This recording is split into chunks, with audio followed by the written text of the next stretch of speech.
السلام عليكم ورحمة الله وبركاته. كسر هذا عشر كني صدحات امتحاني Adobe Premiere Pro وحويان getting your project setup إن الديار ستو أكاد حكوا كرين لايت يوحى هذا اللي تكرين لايت قاب كذا سوق جنيسي يوحى بنا عاسينا قادنا مقعي قاعد تفتح حمود channel قاعد داون سوسول جرافيكس فضنا هذا channel كعصب تاعي سبسكرايب نوصل لو إذا أصحاب هذا لايك نوصل كومنت قرنا كوسنا وحي فعالات قبتنا ورحب ما أنت حيدي وذا warbixin ayaan doonaya inaan la wadaago qaybta dambe ee muuqaalka insha Allah taala marka isku day inaad muuqaalka dhameysto waxaan qaadanaynaa marka hore casharka marka horeysa sidii aan casharka hore kusoo qaadanay new baad leedahay project kadib waxaad ku qoranaysaa Premiere Pro anigu sida aan ku qornayo Premiere Pro O1 baan ku qornayaa ama casharkii koowaad aan O3 baan u jeedaa casharkii saddexaad ayaan qaadanaynaa kadib waxaan leeyahay okay markaan okay idhaahdo Premiere Pro ay soo fronto kadib ayaan waxaan qaadanaynaa qaabka muuqaal loo soo gashado qaabka loo edit karayo iyo sida basic navigation yar loo sameeyo ayaan maanta cashar ku qaadanaynaa casharadana waxaan u gaagaabiyey si fahamku u fududaado oo aanu casharkuna wax dheer oo lagu caajiso aanu noqon fahamkuna ugu soo dhawaado marka horeysa marka timeline-kaagu sidan kuugu saxan yahay ama interface-kaagu aan casharkii hore kusoo qaadanay haddii kaa khalkhala sida loo saxdo waxa ugu horeysan u baahanay waxa weeyaan inaan muuqaal soo gelino laba qaabbood soo gelin kartaa inaad halka timaado ay ku qoran tahay import media to start aad halka double click tiraahdo oo file-ka ay ku soo furo inaad cancel iska tiraahdo oo aad file tagto kadib aad halkan import ku dhufato import marka tagto inaad muuqaal soo geliso labada qaabbood soo gelin kartaa ayaad soo gashan kartaa muuqaal marka qaabka adiga ku fudud ayaad mari doontaa insha Allah marka halkan ma double click leeyahay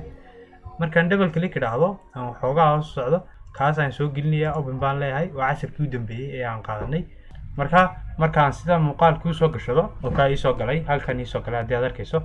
oo aan yar soo yaro weynayo si uu si fiican kuugu muuqdo iminka waxaad arkaysaa inuu sidii yahay waxa laga yaabaa markaad saa muuqaalka soo gashato inuu qaabka ka yahay oo halka magac kaliya kugu soo qoro tan waxa dhibaato leedahay waxa weeyaan hadii aan iminka halka double click raahdo oo aan muuqaal kala soo gashado oo ka ii soo geliyay iminka waxa dhibtu iga qabsanaysaa inaan kala garto labadii muuqaal kii aan doonay inaan hordhigid kareeyo oo uu si fiican igu muuqanayo markuu sida ku yahay halkan aad tagaysaa saasaad ka dhigi kartaa saanaad ka dhigi kartaa oo inuu saa isugu ka hoos gala oo list dheer ku noqdo iyo inuu saa isugu ka garab yaalo iyo inaad gibigiisaba ka dhigato leadkaara magaco kaliya muuqdo inaad qaabka u samaysto saddex qaabbood ka dhigan kartaa waxa kale oo sameynaa waxa weeyaan inaan sequence u bedelno muuqaalkeennii haddii aan halkan tagno oo muuqaalka hore u baahan inaan sequence u bedelo marka waxaan sameynaynaa saa u soo jiido aan halkan keeno timeline-ka aan kadib saa u sii daayo markaan intaas sameeyo timeline-ka yar baan yara sugayaa oo kaa soo saaray marka timeline-ka saa u soo geliso waxaad u baahan tahay haddaba cashar basic navigation-ka labaadan qaadana waxa weeyaan inaad samayn karto zooming out iyo zooming in inaad samayn karto aad soo dhaweyn karto aanaad iska durkin karto marka laba qaab baad u samayn kartaa inaad iska durkiso inaad soo dhaweysto inaad taabato keyboard-kaaga labada calaamadood ee minus iyo plus oo markaad iska durkinaysan aad minus taabato markaad soo dhaweysanaysan aad plus taabato haddii aan iminka plus keyboard-ka taabto haddii aad arkayso soo dhaweyntu ma aha inuu hore kuugu soo durko ee waa in timeline-kaaga halkan waqtiga ku qoran haddii aad arkayso iminka halkaas 1 baa ku qoran haddii aan plus sii idhaahdo 30 minutes ku tagay haddii aan sii idhaahdo plus 15 minutes ku tagay marka wuxuu sii kala durkinayaa hadba markaad plus soo tidhaahdaba waqtigaa sii yaraanaya oo hadhow waxa ku muuqanaya waxyaabo yaryar oo aad u yaryar oo qaladaad aad u fudfudaa inuu markaa ku tuso oo aad si yar fudud uga saari karto haddii uu laakiin sidan ka yahay oo zoom out ka yahay iminka halka haddii aad geyso afar second wixii qalad ku jira kama saari kartid marka qaabka inaad plus tiraahdo zoom out tiraahdo iyo inaad minus zoom out ku tiraahdo qaabka waad zoom out garan kartaa una zooming garan kartaa qaab kale waxa jira dadka qaar waxay isticmaalaan in leadka dheer ay kolba dhinacay doonaan u jiidaan si uu qofku marna zoom u yiraahdo marna zoom inuu yiraahdo marna zoom out uu yiraahdo marka qofku saas uu oranaya marna saas oranaya haddii aan xaggan u celiyo marka uu dheeraaday oo gaabnaado leadkani waa marka uu zoom in yahay ama aan muuqaalkii kala durkiyo ee aan aad u soo dhaweeyo marka aan xaggan u jiido markastoo leadku uu dheeraado ilaa inta uu cirifka kale ka gaarayna waa marka aan zoom out aan leeyahay muxuu ahay muuqaalkaygii basic navigation-keena labaad waa zoom in iyo zoom out inuu qofku uu samayn karo casharkii noogu xiga waxaan cutting iyo CTI inaan qaadano marka waxaan ku horeynaa CTI muxuu yahay CTI lead kan yar ayaa loo yaqaanaa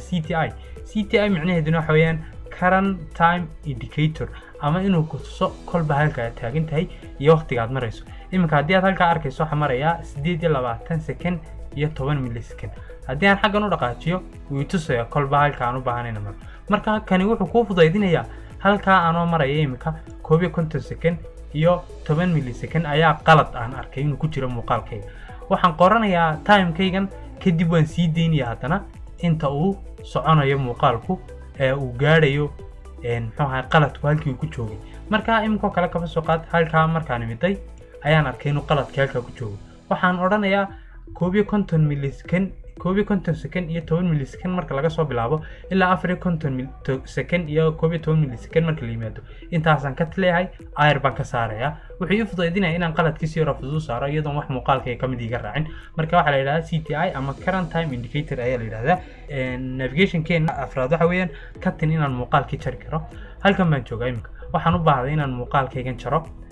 waxaan taaban karaa waxaan ku jari karaa inaan taabto control plus k aan taabto oo wii kala gooyo qaabkaas ayaad u jari kartaa inaad control iyo plus k taabato oo uu saaq ugu jiro maanta waxaan qaadanay waxa weeyaan important video inaad soo gashato video timeline ka inaad keensato inaad zoom in iyo zoom out tiraahdo qaabka loo sameeyo aad barato inaad jari karto iyo inaad CTI wuxuu yahay aad barato warbixintaan idin hayaa waxa weeyaan waxaan bilaabaynaa course cusub oo advanced Adobe Photoshop ah oo CC 2022 ah oo aad ku baran doonto 40 ama muxuu ahaay casir aad ku qaadan doonto oo shahaadadiina wata fiigiisuna uu yahay $10 muddada uu soconayaana marka la isu wada geeyo casharadiisa 6 saac yahay ayaan qaadan doonaa waxaan bilaabayaa 25 bishan socota ama sabtideeda ayaa la bilaabi doonaa insha Allah taala hadii aad xiisaynayso ama danaynayso barashadiisa waxaad igala soo xiriiri doontaa ama aad ku soo biiri doontaa Telegram groupka aan description ka dhigay linkigiisa ayaa insha Allah taala igala soo hadli doontaa halkaas inoogu joogaya casharku wasalaamu calaykum wa rahmatullahi wa barakaatuh